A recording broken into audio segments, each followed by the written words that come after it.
Hi, everyone. Thanks so much for coming. I'm really looking forward to this panel. As was said, I'm Tucker Bergen. I'm a postdoc with Jim Fettner. And I also have, my PhD is in chemical engineering. But one of the big reasons that I ended up choosing to come to the University of Washington for my postdoc was because of this interest in data science. This is something that, if you've only just been exposed to chemical engineering, if you're only just getting started, you may not be aware of this trend, but data science is really picking up across the entire field and across many fields right now. And so the opportunity to learn data science in a chemical engineering context is something that was really exciting to me, as I'm moving forward in my career.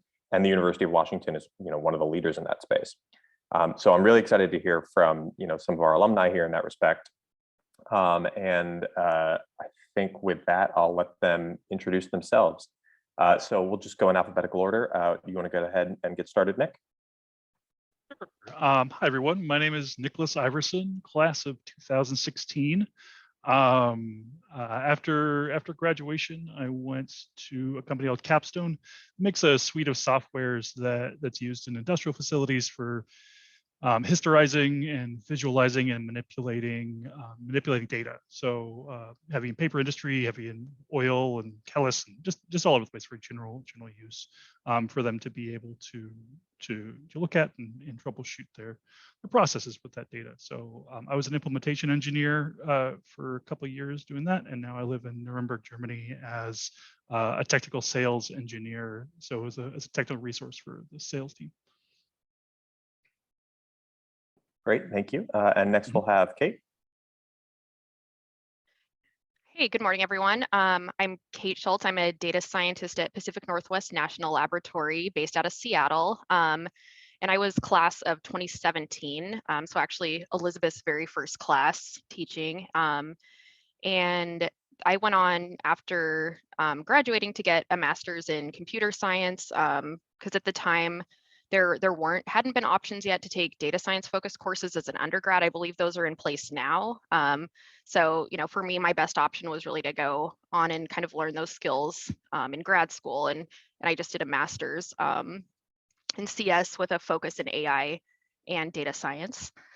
During that period, I started a co-op with PNNL with a computational chemistry group. And that's really informed a lot of the work that I've done since then. After I graduated with my master's, I was hired on as staff full time.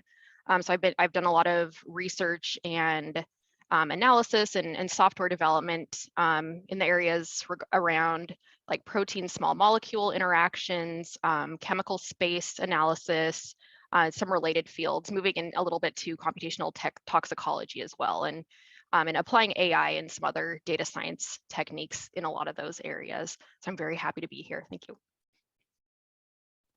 Great. And lastly, Sanchit. Yeah, hey everyone. So I'm Sanchit Gad. I graduated from UTA back in 2018. Currently based in the Bay Area, where I'm a product manager at a company called LeanTask. So I actually started my career doing more of like informatics, data analysis work. I was at a startup called Health Pals, where I was doing that. I was in that role and working on basically analyzing like EHR data of different patients in the country, and using that to uncover insights that we worked with like pharmaceutical companies and healthcare systems to basically implement and improve patient outcomes. In my career, though, I've been more interested in product management. So I've switched away from doing, analysis to product management. So currently at LeanTask, I'm an infrastructure PM. So that means the things I focus on most are application performance, scalability, security, those kinds of things. And so most of my day-to-day work is revolving around, proposing, gaining alignment, and delivering on initiatives to improve those three areas. And working a lot with our developers and product designers to make sure that the projects I'm pushing for are done in a smart way from a technical point of view, while also not compromising on, the experience of using the product for our users. So yeah, really, really excited to be here and talk to you all. Thank you all so much. Did you say EHS data? What is that? EHR, EHR. electronic health record. Yeah. Oh, okay, great. Sorry, I just hadn't heard that. Yeah. Makes perfect sense. Okay, great. So what we'll do now is we'll just move into a section of questions for our panelists that are kind of preset. And we'll just go through one by one. So let's see. The first question is, what is your day-to-day like in your current role? And what tools, software, or programs do you use in that role? And then how has that evolved since you started your job? And we'll go in the same order as the introductions, just to keep people from, their voices getting tired. So go ahead, Nick.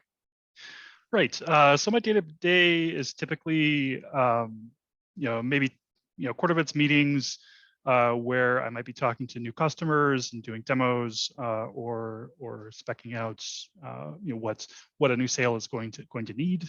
We're helping the salespeople do estimations of work. So how much is this particular thing is going to take? And then the rest of it is actually doing a lot of content creation. So it's either content creation directly for a customer where I'm doing something that's a little bit more technically oriented that just requires, attention to someone who's been there for a long time. So making new displays, new calculations, setting up, I do a lot of, I guess I might be more of a data engineer. So a lot of my work is setting up new data sources and connecting historians. And then on top of also the sort of custom-oriented content creation, it would be sort of sales-oriented content creation. So managing our virtual machines that the salespeople use for demos, creating new demo content, and otherwise just making sure that they have the tools to talk about and effectively demonstrate data work. And are there any particular programming languages that you're using? Yeah. SQL. I use a lot of SQL. I really like SQL. SQL is really cool. Relational database languages are really neat. And then I would not say some of the things that I use typically are not going to be things that other people use, not because they're bleeding edge, but because they're the opposite of that. So I use a lot of VB.NET, VB6. So nothing super crazy, but I think SQL is probably the more relevant thing to data science. Great. All right. Thank you so much. Then the same question for Kate.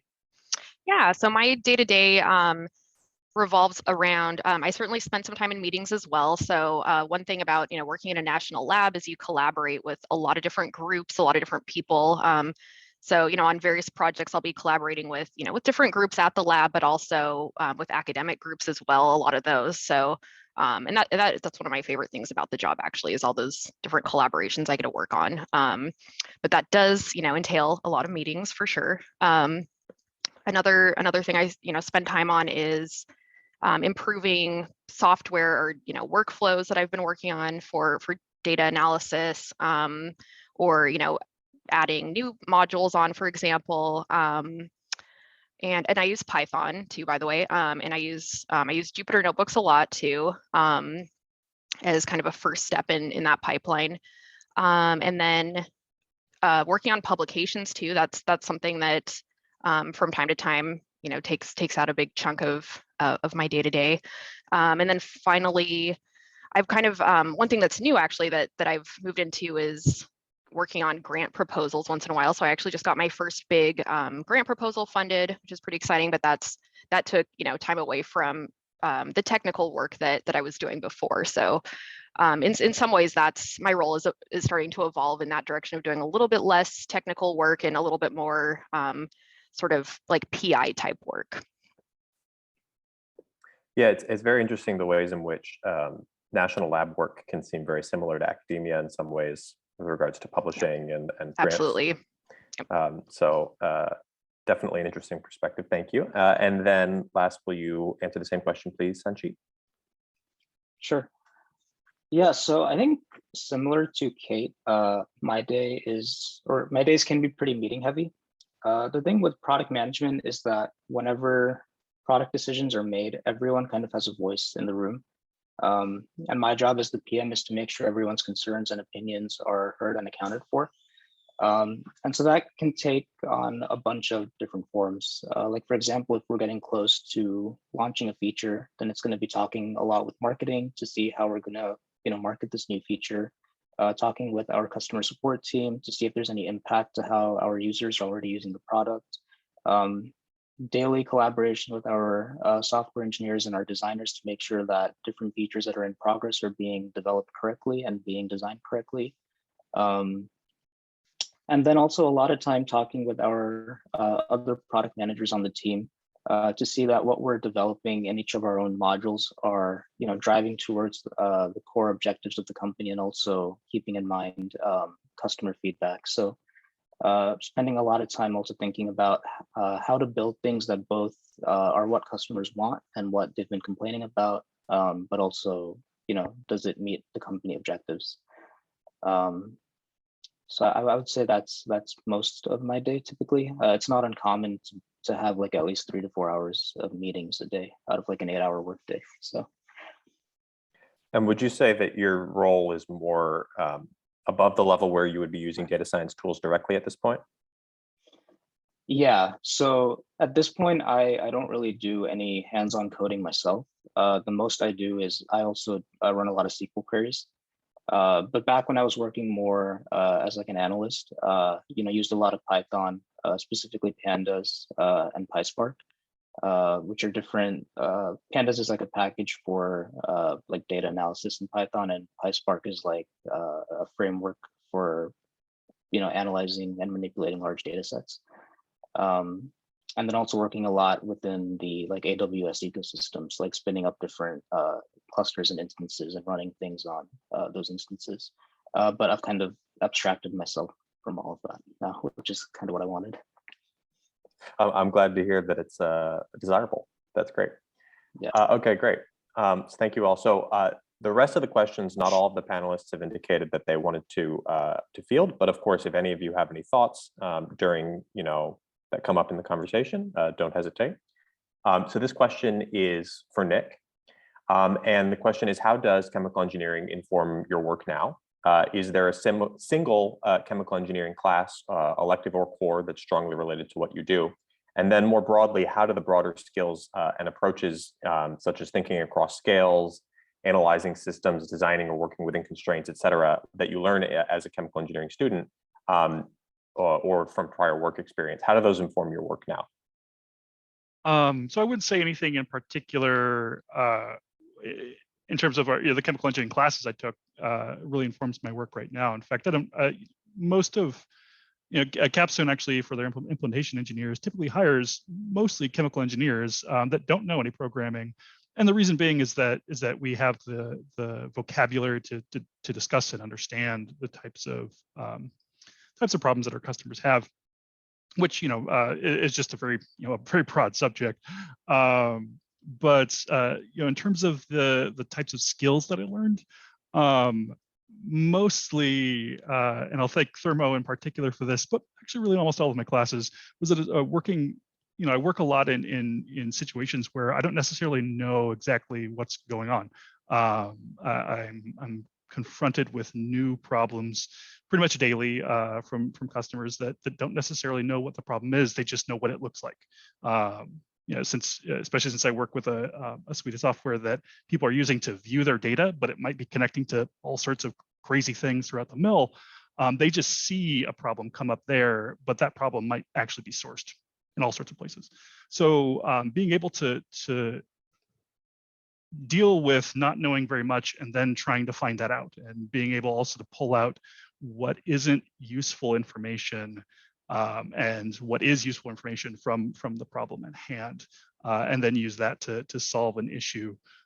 Things like I remember Dr. Holt would put a lot of like red herrings in his problems that were just meant to be like, oh, this is information, but you're not supposed to use it. And the point there is that you're supposed to recognize what's good, bad information.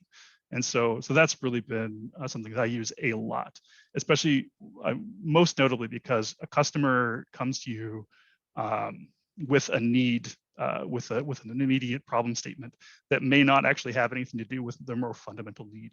So figuring that out, why they're asking you what they're asking you, and then also how to solve that problem in your information sparse situation has been really useful. I think not knowing what's going on is something we can all relate to. Yeah. I've also heard it said that it's a lot easier to teach an engineer to program than it is to train a programmer to know engineering. And I'm hearing that reflected in your answer. So great, thank you for that. Great, so this next question is for both Kate and Nick. And the question is, what are the biggest challenges in computing, big data, and digital technologies in your opinion? And what do you see as the role that ChemEs play in addressing these challenges? So I'll let you start, Kate.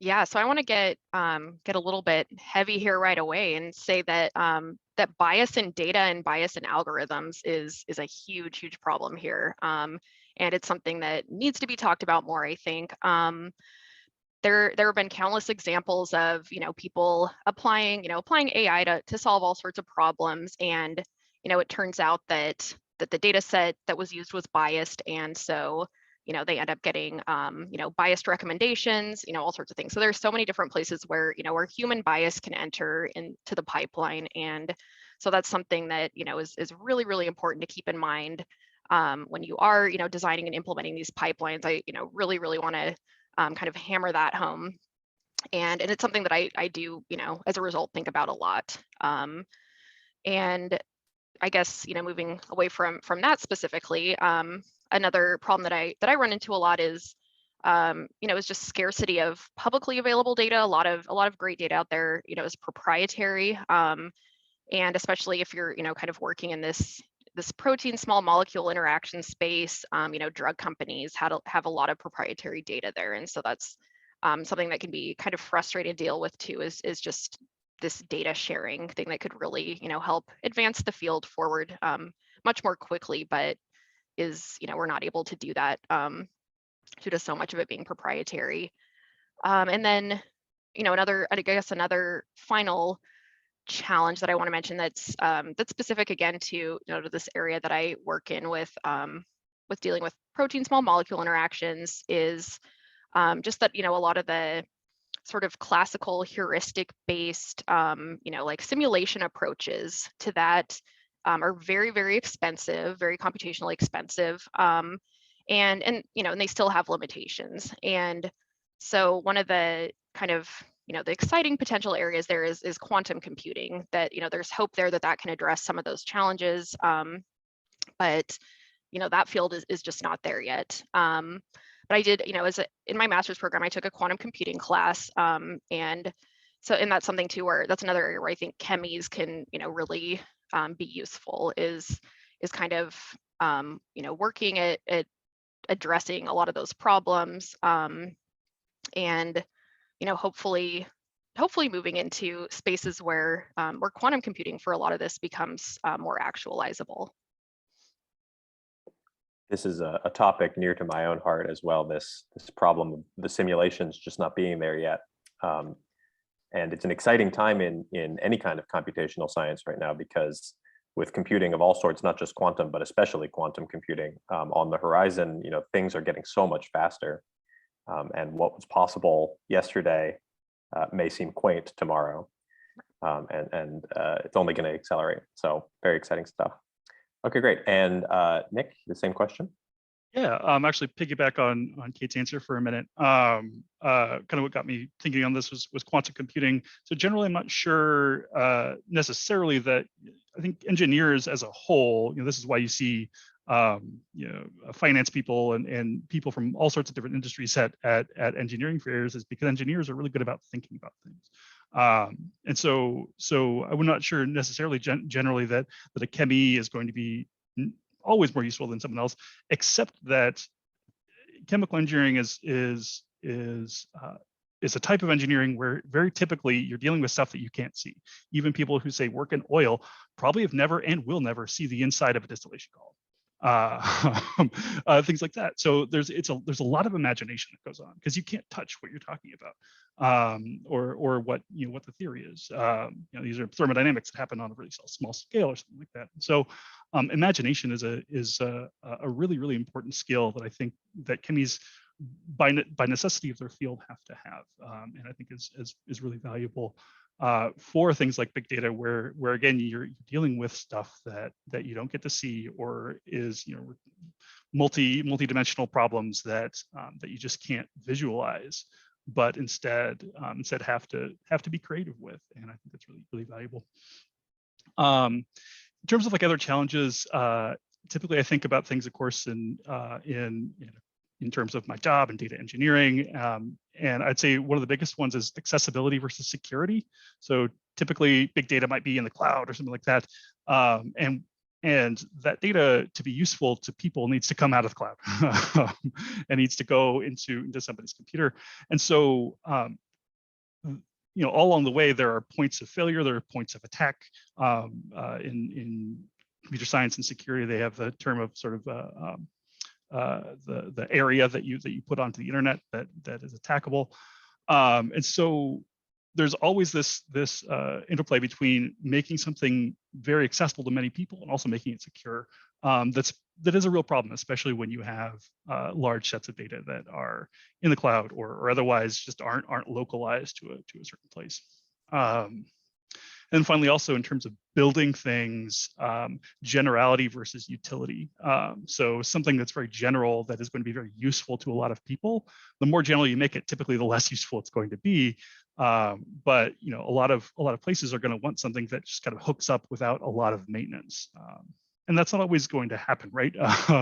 And so then the more specific you get something, of course, way more useful for a particular problem, but then is also less generally applicable. And so general design constraints like that are a real problem when you're trying to make something that's useful to a lot of people. Great. Okay. Thank you so much. So these questions have been getting some great answers, so we really appreciate that, but we are going to be transitioning towards the open Q&A in a minute here. Before we do that, I just wanted to ask one more question to Sanchit specifically. And that is, can you talk to us about why chemical engineering appealed to you as a degree? Were you interested in data computing or digital tech field before deciding to do the ChemE degree, or did you learn about that area of impact over the course of your education? Yeah, so I kind of stumbled into like the digital computing area. I originally was interested in ChemE because I thought I wanted to go work in pharmaceuticals and be like a process engineer for one of those companies. So a lot of my internships in college and like a lot of the like undergrad research that I did in Professor Nance's lab was like kind of geared at getting me there. Realized kind of late that it wasn't really for me. But I did stumble into this kind of digital aspect of ChemE. But I think what ChemE really did for me, and what I think is often overlooked in software in general, is if you come from a non-CS background, depending on the industry you go to, you may or may not have domain knowledge. But if you do have domain knowledge, like for me going into more of these healthcare companies, having worked in like kind of medicine related efforts, having taken a lot of bio e classes, it did give me that domain knowledge. So I feel like I was able to understand the problems that we were trying to solve a lot better than if I was just coming in blind. Right. Yeah. Wonderful. You mentioned bias in algorithm design. How do you go about in your day-to-day trying to minimize or reduce the amount of bias in the work that you do? Yeah, that's a great question. And, and that's something too that's a continuous learning process. I would say it really depends on the problem and the domain in question, but certainly, anytime you're training or doing analysis on data, I've gotten into the habit of really looking at the source and verifying the data. Because for certain projects I've done, there's this part that involves like web scraping from a lot of publications to kind of get as a means to gather the necessary data. And So, unfortunately, it's not very glamorous and it can be, time consuming, but I've just, gotten to the habit of actually, really going through and verifying how that data was produced and just making sure that, that it is, I guess, what it claims to be. And I actually do regularly catch things that sometimes, they're typos and I can figure out what's meant, but other times, they're just, things just seem a little iffy and I end up, maybe tossing some certain instances. As opposed to, or I guess, yeah, for algorithms themselves, that really, I think to address that is just kind of diving in and getting a deeper understanding of, the shortcomings of particular algorithms and also their strengths. So, you really don't want to just kind of apply, deep learning wherever because it's kind of the cool, sexy thing to do right now. It's, there are instances where it's not actually useful. It can kind of obscure, things that are going on in your data set. So my recommendation there is just to really, understand that the particular strengths and weaknesses of the algorithms you're using, and then also just the types of data you're using. I'm reminded of the comment Nick made about imagination being an important skill. We have to often imagine all the ways that bias can creep in when it may not at all be obvious or even visually apparent when if you plot the data, it doesn't look biased. Yeah, absolutely. Great. How much of the tools and skills that you're now using did you get while you were in your undergrad degree versus getting that training on the job? I'll pipe in here and say that so the technical skills, very little. I programming I didn't really learn a lot of in my undergraduate, and so almost all of that was done on the job. However, a lot of my undergraduate that was sort of outside of ChemE specifically, but actually even parts of ChemE, like I was AICH president, things like that. Leadership skills and interpersonal skills and oratory skills were things that I worked on the whole time and were valuable, and I still work on them today. Furthermore, also just sort of a love for and ability to learn, because just about every day I'm learning something new. So those have been really important and valuable skills that I got. But in terms of and this is also reflected in a lot of my peers who've gone into vastly different areas, like logistics and computer science and things like that. Is that a lot of it is just learning how to think, learning how to think about problems, being comfortable not knowing everything, being okay to say I don't know sometimes. Yeah, I would echo what Nick is saying. I think the biggest thing that came out of ChemE for me was like problem solving skills. Really taking a problem and breaking it down into what do we want the output to be and what are the inputs, and figuring out how to go from there. For me personally, I do think I got a little bit of training for the technical skills. Like I personally did branch out and take some CSC classes. One of my I think last projects in lab was like helping do some data analysis. And so I think I did get some practice there, but most of that was on the job. Yeah, and I'd add too, I liked what Nick said too about, even skills that were acquired outside of the classroom. I think that was a big thing for me as well. And then also just taking opportunities like, like special design, for example, for senior capstone. I learned a lot of real world problem solving skills doing that that I wouldn't have gotten as much just through traditional coursework, just due to the limitations that are inherent with that. And yeah, and then all the other extracurricular activities I took advantage of as well. Like Women in ChemE and different sorts of events and things we did with that. Those all ended up actually being really valuable in different areas, and and even actually helping me get positions and making me a better candidate as well. Wonderful. Yeah, I am not a panelist, but I would agree with everything the panelist said in terms of the broader impact of the coursework is often not apparent at first, but then you see the things that you learn end up being really useful in all sorts of ways. What was your motivation in going for a master's degree? Yeah, so I briefly alluded to this, I think in my intro, that at the time when I was doing undergrad, there weren't really options for data science focused coursework yet. And I do believe those are in place now, which is awesome. And so, I definitely recommend anyone who thinks they might be interested in that in data science, take advantage of those. So I had a few options because I knew I wanted to go in this direction. Getting at least a master's was definitely the best option for me, since I lacked a lot of those technical skills that I needed. So there was, the option between going more traditional CS and then focusing where I wanted, or going for a data science specific program. And I talked to a lot of people and got advice there. And the reason I went CS was that it does provide a bit more flexibility in case, I do end up wanting to work just as, a software engineer, for example, or, kind of go into a more traditional role that way.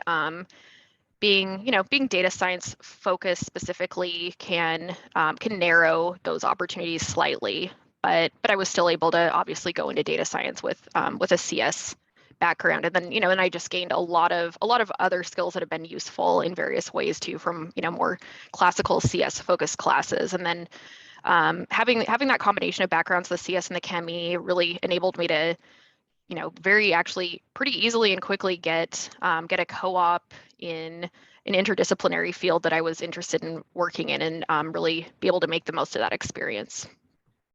What led you to moving overseas? Were you interested in living abroad, or was it more of a career move opportunity?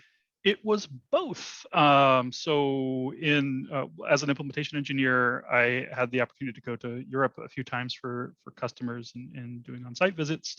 And during that time, I developed an interest to be here. And so I talked to my manager about opportunities there. And that was actually, it was about 2 years between that conversation and actually getting a position that ultimately moved me here. And the other part was too that also, while I really do enjoy the technical work that I do, I'm certainly more of a, I guess, abstract thinker. I like to mentor, I like to lead, I like to do things like that. And so where I was really going to be a path towards more technical work that I didn't really want. My career trajectory, I really wanted to be more in engineering management, things like that. And so transitioning over here was also a career move to sort of set my career on a new trajectory towards something that I thought would be more fulfilling. And also, you get way more vacation for here too. What are your future career goals, or where do you want to go to grow, within your field? Yeah, that's a good question. I think for me, I definitely want to stick to product management. I think this is what I enjoy doing and what I can see myself doing long term. So I think for me, it would really be in terms of continuing to climb the corporate ladder, I guess, per se.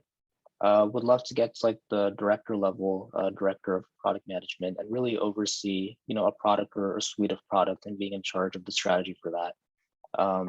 In terms of what do I hope to contribute or accomplish, I would say, to me, like the greatest feeling is when you launch a new product or a feature for a product, and you see people using it, and you see people excited about using it. And I think that's really what keeps me going. So I think doing that on a much larger scale is where I hope to be. So I am starting to move in the direction that I do, want to go in for the remainder of my career, hopefully, which is balancing technical work and then PI type work, leading projects. And I really I've discovered, both of those things, they both, offer some different benefits, and I really like having the opportunity to actually be in both of those roles and move back and forth. That's something that is really nice about working at a national lab, is you do kind of get that fluidity just between projects, and even within specific projects. So I do want to keep moving in that direction, certainly. And then otherwise just doing continuing research and work that that has impact. That's something that drives me a lot. So for example, some of the projects I've worked on recently are ones related to COVID. So we've been finding new ways to target SARS-CoV-2, and I've been collaborating with with scientists at Oregon Health and Science University to find new targeted therapeutics for various cancers. So, just getting to work on a lot of those different projects that, that feel like they do have impact and help people. That's something that really drives me, and something that I also, want to continue to be able to do and grow in those roles as my career grows. Where I really would like to see my career go is more towards strategy and again management on a higher level. Of course, I really enjoy mentoring people and passing on knowledge and managing people and helping them reach really high potential. So that's kind of where I'm hoping to go in the short term, and then in the long term. I'm a real big fan of strategic thinking, of having to deal with problems on a very large scale that touch a lot of different things in terms of business strategy and things like that. So so that's where I'm trying to get my career to go now, which part of it's in product development. It's keeping your finger on the pulse of how your industry is going and what people need in it. And so that's what I've been pushing for. And when did you realize that you didn't want to do pharmaceuticals, and how did you then go about getting your first job in the data area? I think I realized when I, kind of came to the realization that I was doing more or less the same things every day. And to me, that became a little bit monotonous. So the thing with pharmaceuticals is that, especially in drug development, which is what I was kind of gearing towards going into, these projects are big commitments, right? Like they can span easily 5 to 10 years at least. And so to me, the thought of doing, very related things, obviously you're not doing the same thing day in, day out, but, very, very, very related. To me, I realized that just didn't really appeal to me anymore. And so, getting into product management, I think, every day is a little bit different. I think I alluded to this in some of my past answers, but, one day you might be hammering it out with designers and defining what the UX should be for a certain feature. One day you might be talking with the software engineers to see what the trade-offs are from implementing something a certain way. Talking with marketing to see what the launch strategy should be. So I think the day in, day out of doing different things and focusing on different things was really what drew me to that. In terms of how did I go about getting that first job in the data area, I had an internship at that company between junior and senior year of college. I was fortunate to have done well enough that I got a return offer, and so that's how I got that. Did you change your mind about what you wanted to do at any point? Was kind of a theme, I would say, of my undergrad experience. And by the way, too, I started out actually as an English major in undergrad before doing a 180 over to ChemE. But it turns out that actually even those skills have been really useful. One of the reasons I got an enthusiastic offer to come on as a staff scientist was my writing skills, because I'm in a place where publishing is important. So yeah, there have been many different points of changing my mind, and I really feel like all of that though has actually has played various roles in getting me to where I am now. So definitely don't be afraid of changing your mind. You can always do that and go down a different path, and again take new opportunities, or at least consider them, as Nick said before, that come your way as you go along. I would say probably the first several years of my work in CS data science, I constantly thought about changing, because I thought that I would also be fairly fulfilled by a more traditional chemical engineering job, and I wasn't getting it, and I was often worried that I was going down a path that wasn't going to fulfill me in that way. And to be fair, I don't think of course you're never going to get to know what that opportunity is going to be like, because that's what opportunity cost means. And so you may always think about that foregone conclusion. That being said, I think I love the one you're with, right? I started angling more into this direction, and it seems like I'm gonna stay there, and that's fine, and I'm enjoying it, and it's fulfilling. So the question is, I like this question: what is the biggest professional mistake you've made? I will take a stab here, and this is definitely directed specifically at women who are here, and also, you know, anyone who's part of an underrepresented group. Not negotiating in the way that I should have. That's something that's really, really important. And I was, you know, I was led to believe that specifically for my role in, you know, in a government job, that there wasn't really room to negotiate, which was not true. There actually is. And so just, I guess, you know, advocate for yourself, do your research. That unfortunately that is something that's definitely necessary. So, you know, that's less related to my specific profession, but just, you know, general professional advice is, you know, is do your due diligence and advocate for yourself during the negotiation process. Yeah, to piggyback on that, I negotiated for my first position, so don't be afraid to do that. It was outrageous, but like I got more. So, you know, it's you never there's no harm in asking. As far as my biggest professional mistake, actually, I can't say I've done something like particularly huge. I do remember it was when I was looking for an internship, and really I was just looking for anything, like whatever would stick. You know how your senior year goes, your junior year goes. It's rough. And I remember you know, answering basically as such to someone who's like, hey, what are you looking for? I was like, I'm basically looking for anything. And this guy, as you know, that person left. Somebody else was listening to my conversation. Guy who was listening to my conversation turned to me and said, and just like tore me down because. And ultimately his message was, you know, why would you say you'd take anything, right?